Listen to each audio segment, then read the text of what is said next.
cinta, dan jangan berubah karena manusia.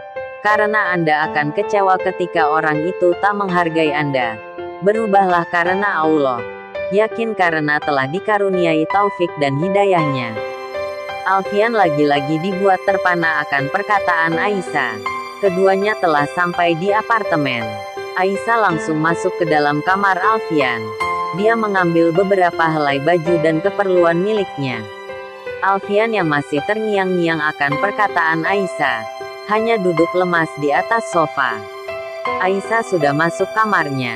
Alfian tahu jika malam ini dia akan tidur di kamarnya lagi.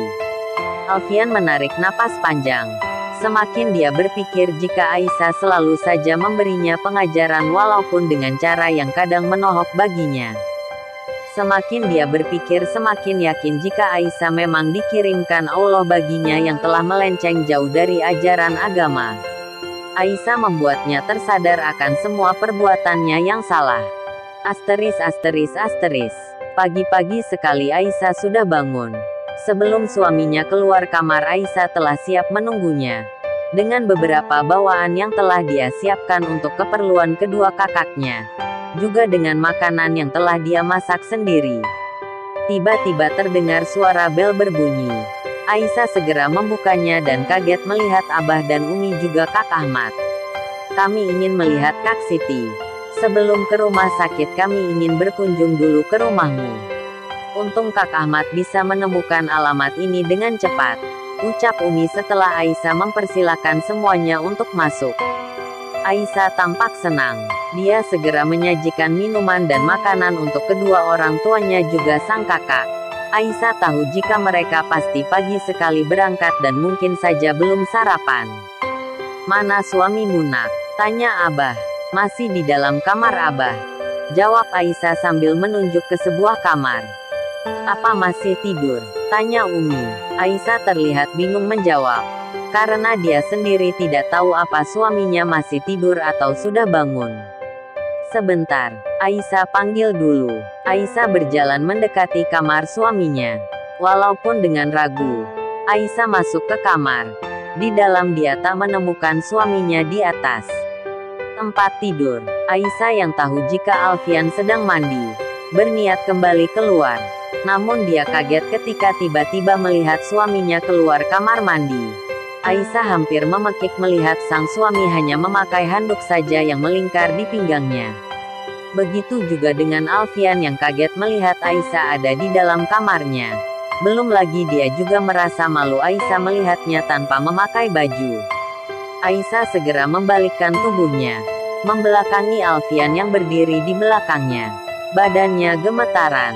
Jantungnya berdegup cepat. Ada Umi dan Abah di luar, ucap Aisyah gugup. Iya aku akan segera keluar. Aisyah segera keluar, berusaha untuk bersikap normal lagi walaupun sebenarnya jantungnya masih berdetak tidak karuan. Tak lama Alfian keluar. Setelah bercengkrama sebentar, mereka lalu berangkat menuju rumah sakit.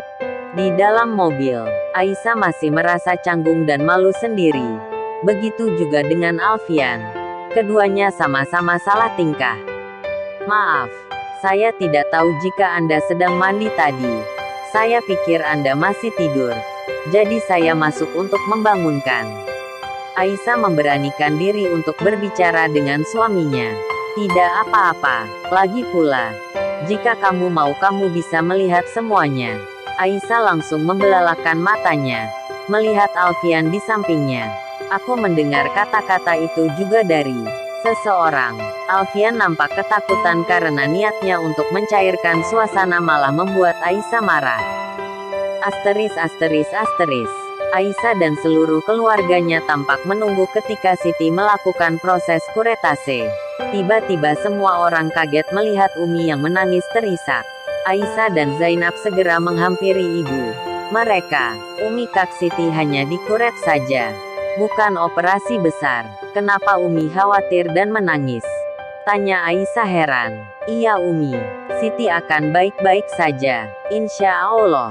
Zainab memegang tangan ibunya. Umi hanya sedih. Di saat seperti ini, seharusnya suaminya juga menemani Siti. Umi semakin terisak. Dari tatapan matanya tadi Umi tahu jika Siti merasa sangat sedih. Suaminya tidak ada menemaninya di sini. Tambah Umi lagi. Semua orang terdiam. Begitu juga dengan Abah yang nampak terpaku. Tak heran jika ikhlas di poligami imbalannya adalah surga. Celetuk Zainab yang ikut merasakan kesedihan ibunya. Dan meraih keikhlasan itulah yang tidak mudah. Tambah Aisyah juga memeluk sang ibu. Asteris. Aisyah menemani Umi dan Abah yang akan kembali pulang. Setelah mengetahui jika keadaan Siti pasca kuret sudah membaik. Kak Siti mungkin besok baru diperbolehkan pulang Umi. Setelah beberapa hari beristirahat di rumahku, Kak Siti baru bisa kembali pulang. Aisyah memeluk ibunya. Iya, Umi titip kakakmu ya. Aisyah mengangguk. Setelah kepergian orang tuanya, Aisyah kembali masuk ke dalam rumah sakit menuju ruangan kakaknya. Namun di lobi, dia kaget melihat orang berkerumun. Aisyah yang penasaran mendekati dan mencoba mencari tahu. Dia kaget melihat Anita yang sedang marah-marah. Anita terlihat begitu sangat marah, membentak dan memaki dua orang perawat di depannya. Aku tahu jika berita ini tersebar dari mulut kalian. Anita menunjuk dua orang di depannya. Beberapa orang tampak mencoba meredam kemarahan Anita namun percuma. Aisyah yang tahu akar masalahnya, mundur tak ingin ikut campur. Namun kemudian ada orang yang menunjuknya. Ini dia istri Dr. Alfian, ucap orang itu. Aisyah tak merespon. Dia berlalu untuk pergi tak peduli jika kini semua orang tengah melihatnya. Anita semakin dibakar emosi ketika melihat Aisyah. Dia yang tak memperdulikan lagi akan nama baiknya yang sudah terlanjur buruk karena dianggap sebagai perebut suami orang berteriak memanggil Aisyah. Aisyah yang seakan sudah tahu apa yang akan terjadi jika dia melayani Anita memilih untuk tak menghiraukannya. Aisyah tetap berjalan seolah-olah tak mendengar. Anita semakin emosi. Aisyah tak merespon. Dia berjalan setengah berlari menyusul Aisyah. Aisyah tunggu. Anita menarik tangan Aisyah dengan kasar. Hentikan Bu Dokter. Anda telah mempermalukan diri Anda sendiri, ucap Aisyah dengan pelan dan tenang. Ini semua gara-gara kamu. Anita memelototi Aisyah. Tenang, istighfar. Jangan seperti ini. Semua orang melihat kita. Aisyah masih mencoba untuk mengingatkan Anita. Justru mumpung semua orang melihat kita, cepat katakan pada mereka jika bukan aku yang berusaha merebut Alfian darimu, tapi kamu yang sebenarnya telah merebut Alfian dariku. Anita seolah bersikeras membuat keributan dengan Aisyah. Aisyah masih mencoba menahan diri. Cepat katakan pada mereka. Katakan kalau aku tidak seperti apa yang mereka gosipkan jika aku ini perebut suami orang.